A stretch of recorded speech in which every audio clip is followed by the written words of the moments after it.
Si vous suivez régulièrement l'actualité crypto, vous êtes peut-être déjà tombé sur une news qui est tombée là dernièrement sur le fait que Uniswap avait délisté ou empêché le trading de certaines crypto-monnaies en fait sur sa plateforme. Alors je donnerai quelques exemples dans cette vidéo bien évidemment, mais il y a eu une levée de bouclier finalement de la communauté crypto et ce que je trouve tout à fait normal, c'est de dire que même si on ne supportait pas forcément ces projets ou ces crypto-monnaies qui ont été délistés ou le trading a été empêché finalement par Uniswap sur leur plateforme, il y a une levée de bouclier qui a été effectuée sur l'univers crypto parce que à la base l'objectif, on est d'accord, c'est que Uniswap soit une plateforme décentralisée sur laquelle on n'a pas de risque de contrepartie et l'objectif c'est d'éliminer les intermédiaires. Sauf que là, qu'on soit pour ou contre ces projets, on s'interroge. On se dit, tiens, si on pensait finalement qu'Uniswap était décentralisé et qu'aujourd'hui ils ont la capacité de pouvoir bloquer une ou plusieurs crypto-monnaies parce que soit la réglementation impose d'empêcher le trading de ces cryptos, ou parce que typiquement ils trouvent que ces projets-là ne sont pas intéressants ou ils ne les supportent pas avec leurs projets, ils ont la capacité de les délister.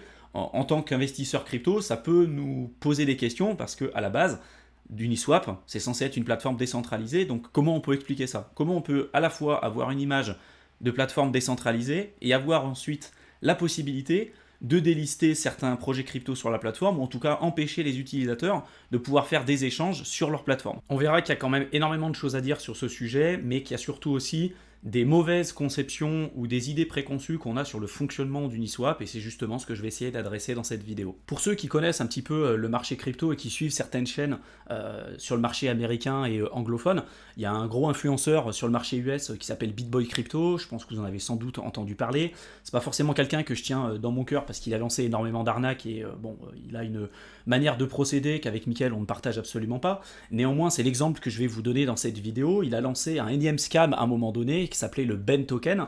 Il avait d'ailleurs dit à sa communauté à l'époque qu'il n'allait absolument pas vendre le token, que c'était pour du buy and hold sur le long terme, et je crois que 2 ou 3 semaines après le lancement du projet, il avait déjà dumpé la majorité de ce qu'il avait en portefeuille. Donc bref, il y a énormément de problèmes à ce niveau-là. Moi, je voulais donner cet exemple-là parce que le Ben Token, donc c'était un ERC20 qui était tradé librement sur Uniswap, et à un moment donné, pour ceux qui souhaitaient trader en fait le Ben Token, ils avaient ce message, vous ne pouvez pas trader ce token en utilisant l'application d'Uniswap. Donc là, ça en revient un petit peu à ce que j'ai dit un petit peu plus tôt en introduction de la vidéo. Il y a eu une levée de bouclier avec des personnes qui s'interrogent et qui se disent, même si c'est un scam, d'une certaine manière, c'est plutôt une bonne chose parce que ça a permis d'éviter à des utilisateurs d'aller acheter cette saloperie en fait sur le marché sur Uniswap. Mais de l'autre côté, ça interroge aussi parce qu'on se dit, punaise, on est sur une plateforme décentralisée et l'objectif de la crypto, c'est quand même la souveraineté monétaire, la décentralisation, la résistance à la censure. Et donc si aujourd'hui Uniswap a la capacité de pouvoir dire, tiens, vous êtes plus capable de trader le Ben Token par exemple là-dessus, qu'est-ce qui les empêche demain avec les contraintes réglementaires et juridiques de dire, tiens, demain, toi avec ton adresse IP, avec telle adresse MetaMask, tu peux pas trader tel ou tel token sur cette plateforme, etc., etc. Donc ça amène tout un tas de questions, et pour moi, ces questions-là, elles sont pas forcément mauvaises, mais souvent elles sont incomprises et incomplètes parce que beaucoup de gens ne comprennent pas véritablement le fonctionnement d'Uniswap. Et pour moi, je suis obligé de revenir aux bases pour que vous arriviez à comprendre véritablement ce qui se passe en arrière-plan. Ce qu'il faut savoir, c'est que Uniswap aujourd'hui est composé de 3 entités différentes. On va avoir Uniswap Lab, dans laquelle on va retrouver, du coup, c'est une structure dans laquelle on va retrouver Hayden Adams, qui est le fondateur en fait d'Uniswap, et puis tous les autres développeurs du projet. On va avoir le protocole d'Uniswap, qui est accessible à tous, qui est open source, qui est décentralisé, et le code aujourd'hui peut être utilisé par tout le monde sur GitHub, vous pouvez même le lancer sur votre ordinateur, ça pose aucun problème. Et vous avez aussi le front-end. Le front-end, ça correspond à l'interface utilisateur, c'est l'équivalent en fait du site web que vous utilisez quand vous allez sur le site tout simplement d'Uniswap. Mais aujourd'hui, quand on parle d'Uniswap, quand il y a eu la levée de bouclier, beaucoup de gens disent « Ouais, Uniswap, c'est plus décentralisé, on peut plus utiliser la plateforme, et aujourd'hui, s'ils font ça, c'est un petit peu du bullshit, le côté résistance à la censure et le côté décentralisation. » Mais encore une fois, quand on parle d'Uniswap, on parle de quelle structure et on parle de quelle entité? Maintenant que je vous ai cité les 3, est-ce qu'on parle d'Uniswap Lab? Est-ce qu'on parle du protocole? Ou est-ce qu'on parle du front-end? Et la plupart du temps, là pour le coup, dans ce qui s'est passé pour le cas du Ben Token, et il y a eu d'autres problématiques avec d'autres tokens en tout cas, c'est surtout sur le front-end.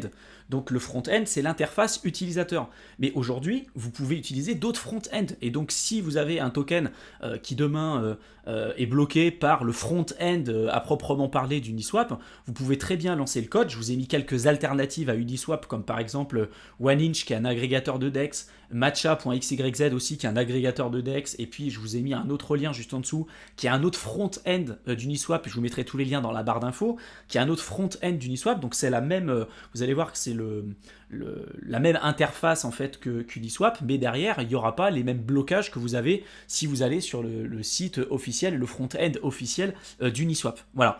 Donc en fait derrière, il faut bien comprendre que quand on parle d'Uniswap derrière, il y a une équipe de développeurs qui va pousser certaines mises à jour. On va avoir le protocole qui aujourd'hui est vraiment open source, décentralisé, résistant à la censure et qui peut être aujourd'hui utilisé par n'importe quelle personne sans aucun problème. Et vous avez le front-end et c'est en général là l'interface utilisateur où vous pouvez avoir certaines censures et c'est là en général où ça peut poser tout un tas de problèmes.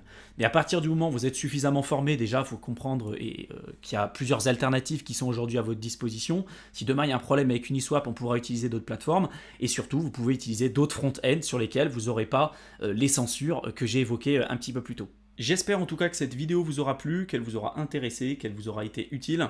J'en profite aussi pour vous dire que j'ai sorti dernièrement une nouvelle chaîne YouTube qui s'appelle Éternel Étudiant, dans laquelle je partage des informations sur tout ce qui touche de près ou de loin les concepts d'indépendance et de liberté financière.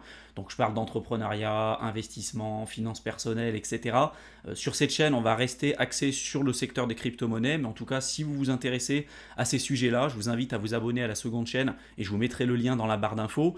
Et également, pour tous ceux qui veulent profiter de ces périodes-là pour pouvoir se former, on vous a préparé un programme de formation avec Mickaël de plusieurs heures que vous pouvez rejoindre. Pareil, vous avez le lien dans la barre d'infos. Vous cliquez dessus, vous allez être redirigé sur une page. Là, vous pourrez vous créer un compte.